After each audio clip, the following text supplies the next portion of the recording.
Yes, we're back in the saddle again for another episode of Around Virginia, talking high school football around the state of Virginia with you. Glad you're tuned in. And it is the, looks like we got, what is this, the third? Yeah, this is the third Friday of October, as we've got a full slate of games around the state, a lot of interesting ones. We're going to go through a baker's dozen on this episode. And in the next 2 weeks, we'll really start to crunch some power ratings, do some of that on the site as well, going through some formulas and scenarios and all that good stuff. So let's begin with our Baker's Dozen, the games I'm going to be taking in Westfield and Centerville. Westfield 7-0 at 6-1. Centerville, Westfield, the two-time defending state champs. Kyle Simmons has really built a dynasty there in a lot of ways, as they're trying to win another state championship this year despite so many graduation losses from a year ago.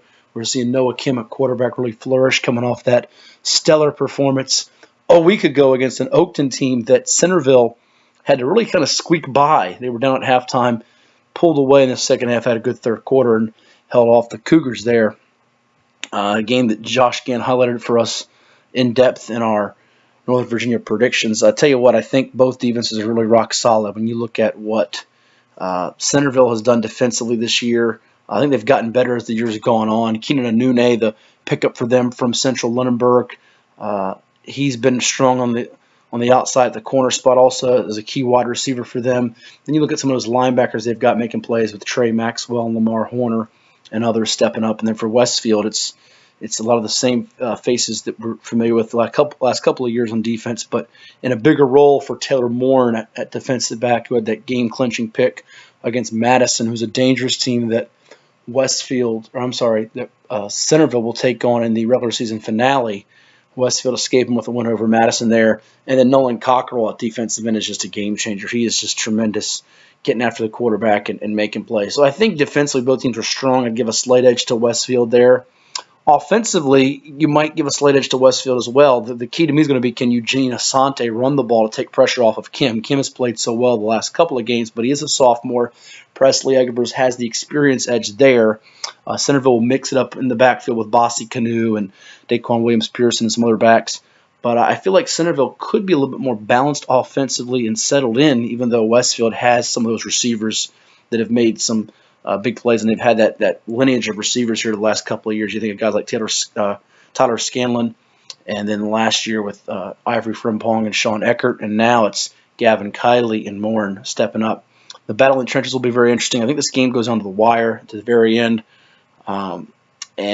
Josh took Westfield in his pick. I think it was like 17-13 is what he called for. I'm going to go with Centerville by a whisker. Last week I was leaning with Westfield, and I'm kind of leaning back towards Centerville. I've kind of gone back and forth each week on this. We'll balance it out since Josh is taking Westfield. I'll take Centerville in this game, but I wouldn't be surprised if Westfield wins. I will be surprised if either team wins by more than 2 touchdowns in this game. That would be something that surprises me, and I do think these two teams could be headed for a collision course again in the playoffs in Class 6 Region D. That is the game of the week in the state. Not far behind or right there nipping at its heels. To me, you get 2 other games. One featuring a pair of undefeated teams, another featuring one unbeaten team and a team that's knocked them off in the last couple of years, just 2 years ago, in fact. Got a chance to watch live Tuscarora play host to Stonebridge, and Stonebridge has gotten to the state championship the last 2 years and fallen to Highland Springs. 2 years ago, Stonebridge surprisingly got revenge against Tuscarora in the postseason, got to the final game with 4 losses on their resume. This year's Stonebridge team is better than the last 2 teams, I think clearly, despite the loss of Bradley Block in the backfield due to injury. I feel like they're just playing extremely well on offense with Mason Tatum now giving them that passing dimension they've coveted since going back to when they had Ryan Burns who went to Stanford years ago. They're always going to run the ball at Stonebridge. They're always going to be strong in the trenches, and defensively they're rock solid. Right there in that conversation with teams such as Oscar Smith and Hermitage and Phoebus for best defense regardless of division in the state of Virginia, in my opinion. And I think that defense with Jack Costco and Kellis Martin will be the difference here. Tuscarora's offense can move the ball. They can make some plays. There's no doubt about it. I mean, they have the ability to get it done. And I think that they're going to test Stonebridge's defense more than anybody has all year long. But I just feel like in this game it's going to be hard. Sort of like what Josh outlined. I think that mistake might come at the end against that defense. Justin Howlands had a great year at quarterback. They're getting great plays out of the running game with LaRon West, but this is just a tough matchup for them, even with a lot of veteran kids, more so than last year.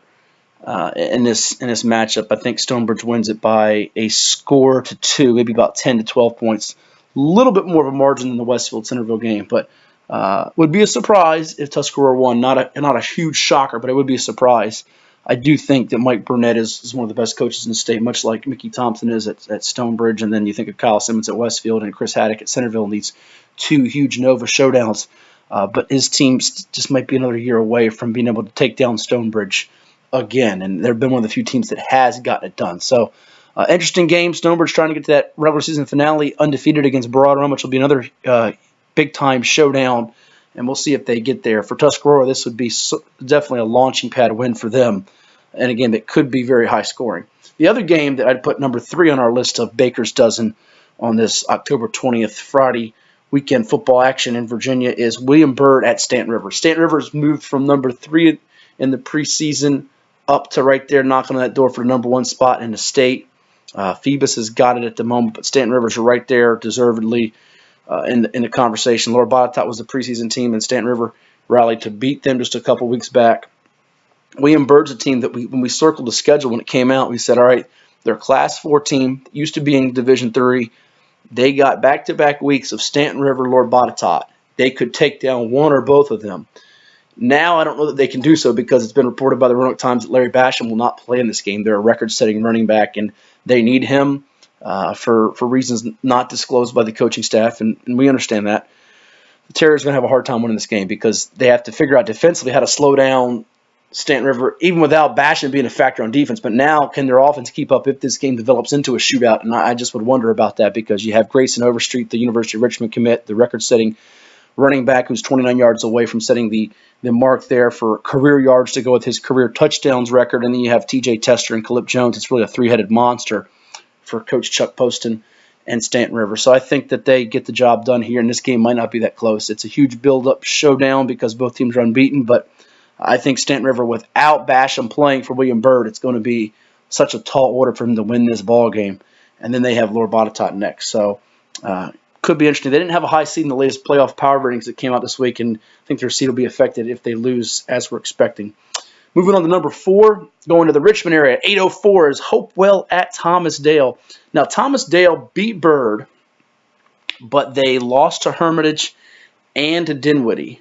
Now, they have an electric running back in Chris Tyree we've highlighted before.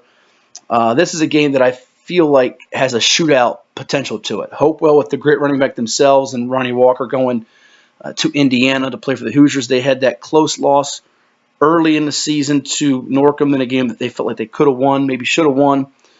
Dale in 6, Hopewell in Class 6. But this is a game where I would give the edge to Thomas Dale at home. I don't know that Hopewell's defense is equipped to handle all that Dale will present them for an entire 32-minute ball game. Or, I'm sorry, an entire 48-minute ball game. I'm getting caught with basketball there with times there. But so I would go with Dale in this one. Hopewell does have a great quarterback in Greg Cuffey who could make things very, very interesting in this one. And it's a game that if the Blue Devils win, I think we now start to look at them again as a team that could very possibly be in a region final and get to win a region championship in Region A Class 3. They were in Class B before in the old setup when they had it with the conferences. But now with having to deal with the likes of Phoebus and Norcom, who they've already lost to, it's going to make their path a little bit harder. And Dale already has a tough path in Class 6, Region B, just because you got to deal with Colonial Forge, who is the undefeated number 1 ranked team in the state in Class 6. Oh, by the way, Manchester also in their bracket, who is very, very good with an accomplished quarterback in Brendan Clark. And I bring up Manchester because it's one of 2 losses on the docket for LC Byrd. The other one's Dale, one of Manchester, and Byrd is at Monacan. Monacan, who beat Manchester in what some thought was an upset. I think we took Manchester in that game weeks back on the video show, but I did caution people saying that I think Monacan is better than people realize. And they have proven that to be the case with Corey Bride running the ball and C.R. Flood at quarterback. Very balanced attack. I think they're playing better right now than Bird. Bird is so dependent on that running game, which is very, very punishing and powerful with C.J. Donaldson. They don't have that stud linebacker they've had in the past with Rashard Ashby. Granted, Hakeem Beamon, the junior UNC commit at defensive end, is a stud and a big-time player, but that entire defense isn't what it was during that run of 3-4 state championships under David Bedwell. Tony Nicely does have a group capable of winning this game, and I think conventional wisdom will tell you take Monacan because they beat a team in Manchester that Bird lost to, and the fact that they're more balanced. But that Bird has not lost to Monacan since 1998, and that's a long time. And this is a game where Bird can just find a way to use the clock, grind it out, and it's about matchups and styles. And I think they match up better with Monacan than most teams do. Even though Bird could very well lose to a Manchester or lose to a Dale, lose to a Dinwiddie, someone such as that, they match up well, I think. So I think this is a game where Bird can pull it out. Won't be surprised if Monacan wins because I think they are the better team of the two, but I like Bird's matchup in this game, so we'll go with the Skyhawks. Going up back to the Nova area, or if we say Prince William / Nova area, C.D. Hilton at Battlefield, two teams really trying to help its situation for the postseason in a game that I think Hilton needs badly here. Battlefield is kind of quietly laying in the weeds here. They had that one slip up early in the year to Woodbridge after a good 2-0, 3-0 start, something along those lines. And Battlefield's in Region D, Class 6. Hilton's in Class 6, Region C. And Battlefield's an 8 seed right now. I think Hilton's a 6 seed. So you say, wow, these are two live underdogs, if you want to call them that, for the playoffs if they both got those seeds or they were less than a 5 seed. They were an underdog seed. I like Hilton in this game. I think they're the best player on the field, and Ricky Slade. Battlefield is well coached and disciplined under Mark Cox, now back as the coach. He helped them get to a state championship and win it years ago. But this is a game where I think Hilton's going to seize the moment, knowing that they have to really help themselves to avoid seeing a Freedom or a Woodbridge in the first round in Region C in Class 6. So they want to keep pace with Hayfield and Lake Braddock, who they're trailing right now in the power ratings. We'll go with Hilton. Game that's hard to call for me, Jefferson Forest 4-3 at 5-2 Brookville. But I think it's going to be made easier for me to call just based on the injury factor right now. Jefferson Forest without Jacob Hackworth, a broken foot. He's their top rusher and receiver on the season. Jefferson Forest they run that great offense under Coach Bob Christmas, that triple option. And it's much like Massaponax. They do what they do, and they do it well. It's a well-oiled machine there. 41 points a game, but the defense is giving up 38 a game, and you run into a Brookville team at 5-2 that can throw the ball around the yard to a bunch of different receivers. They're young receivers, but they have a seasoned quarterback in Tanner Bernard, over 1,600 yards passing. I think he's one of the best in Class 3, an all-state guy. For sure, in my eyes, barring an injury here at the end of the year. I think Brookville's going to win this game, but it's a game that I think if you take the injury factor away, they're very evenly matched, and Jefferson Forest might even have a slight edge. But with no Hackworth, some guys dinged up, we'll lean with the Bees, who have stepped it up in a couple of games that we thought were toss-ups. So we like what Brookville is doing. As we turn the page to my next set of games here, as we go down a little bit, we're moving down from Class 6 down to the Class 3, 2, 1 here.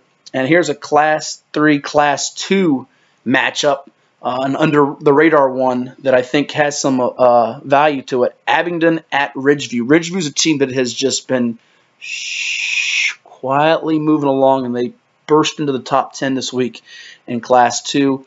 Abingdon's got Union next week, and they cannot look past Ridgeview to this Union team that is very, very good at number 2 in the state currently with one of the big-time marquee star players in James Mitchell, the tight end, because if they do that, they will get bit here by Ridgeview. This is a game where I think Abingdon will get the win. They did have that loss to Virginia High, and I think they've recovered a bit from that. So we'll go with them to get the W here on the road against a Ridgeview team that is a bit of a dark horse in my eyes. George Mason at Central Woodstock. Central Woodstock's just too prolific offensively. They've been putting up 77 points, I think, last week on Madison County. Week before they shut out Clark County and shut me up 40-0. This team is extremely, extremely good. Probably the best team in the state that nobody knew about going into the year. I take some blame for that. Didn't do enough homework on this group that is just extremely, extremely good. And I think that this game with George Mason's been a nice story, but this game might not even be close. I think this could be a lopsided win for Mike Yu's team. Kyle Clanton's been just running roughshod on defenses all year for the Falcons. They have a bunch of weapons, over 50 points per game. we'll call it something like 56-20. This game might not be close at all. And this is nothing against Mason, who's had a nice year at 5-2. Just not a good matchup. Nobody has been really here lately, and I'm curious to see who's going to slow down this vaunted Falcons machine at Central Woodstock, because they have just been rolling. And they're, quite honestly, they're ranked too low right now in our Class 2 top 10. I'll be the first to admit it. They're ranked too low. Another team that's ranked too low we'll get to is Glenver. That's coming up in just a minute. But first, we got Riverheads at Robert E. Lee of Stanton. Again, that Robert E. Lee has been circling for a while here. They have the better quarterback, in my opinion, in this game in Jaden Williams. But Riverheads, line of scrimmage, physical, the defense, the pedigree, the history, all those things point towards Riverheads finding a way and winning the game. Again, they're the lone unbeaten left in Class 1, if my figures and all that are correct. They just find a way to win. Robert Casto's team, they just keep doing it. They don't rebuild. They reload there, and they don't have the signature name, the star player. But this is another game where they will just find a way to win. It could be on the higher end of scoring. That won't surprise me a ton if it is. But I just like what this team's doing. They continue to win. They find new ways to win. And Riverheads, the last two meetings, they won 35-0, 45-9. So those guys that are back on the roster that were there before, the Tyler Smiths and some others, they're going to have the confidence they can win this game and keep that undefeated run going. Appomattox at Gretna, both teams are 6-1. Appomattox just crushed William Campbell by 40. William Campbell was undefeated. One of our teams we were circling in Class 1. Javon Scruggs was 11-12, 243, and 5 touchdowns in that game. He has the great receiver in Devon Graves, the NC State commit. Hard to slow this team down right now. I think Appomattox has reclaimed their spot as the team to beat. Granted, they're number 3 right now in the rankings with the one loss that they had to Heritage of Lynchburg, who has an outstanding back in Elijah Davis. Got one of our Player of the Week plaques not too long ago from Virginia Trophy. Kudos to him. But even though you have Goochland and Union in the 1 and 2 slots in our state rankings, Appomattox, 2-time defending state champs, they're made for these games. Doug Smith's team, the Raiders, are made for these games. DeBron McBenz is doing a great job at quarterback, over 1,400 yards, 15 total touchdowns, but does he have enough help around him? That Appomattox defense will have something to say about it. Graves will have something to say about it. Appomattox might even steal a score or two on specials, or set up a score or two on specials. I got them winning this game by a couple of scores over Gretna, who's been a really good story this year. I don't think we've heard the last from Gretna either. Game I was really looking at this week that I wanted to highlight was Giles at Glenver. Glenver is a team that I think is being slept on throughout the entire state in Class 2. Might find themselves in the Final Four or the final game in Class 2. Got that great pass rush with Hunter Stanley and Noah Lovelace and Max Philpott. I mean, that's a trio right there with guys that have combined for about 20 sacks. Those 3 guys. And then you got Colby Street, the sophomore linebacker. You got Josh Clifford with 8 interceptions. Then you got Giles, who's got Kip Green up front. He's a disruptor in the trenches. Then Ryan Beetleman got 4 picks on defense, 24 touchdowns, 1,500 yards rushing, do-it-all quarterback. They've been recovering well from a couple of early losses in the year. I like what Giles is doing, but Glenver, I think, just has a little bit more firepower, a little bit more manpower to win this game, and what could be the most entertaining game between 2 quality foes all weekend long in the state of Virginia. And then our last game, Northumberland at Colonial Beach, both in the Class 1 rankings. Loser's going to be out. Winner's going to be in it. Northumberland broke that 19-game losing skid to Washington Lee, who, by the way, has a trip to Essex next week. So you're looking at Class 1, Region A, who's the team to beat. We're going to find out in the next week or two. Colonial Beach has really hardened themselves with a tough schedule. But something's telling me Northumberland's recovered some things here with Devin Palmer. I think they'll win this game. Indians in a close one. We'll call it something like 28-24, 27-22. It'll be down to the wire. White knuckler at the end there. So those are the 13 Baker dozen games. You got some other games this weekend around the state. On Saturday, you got some games with Woodside and Hampton and Indian River Oscar Smith and Tidewater. Really a week where there's not a great game in Tidewater.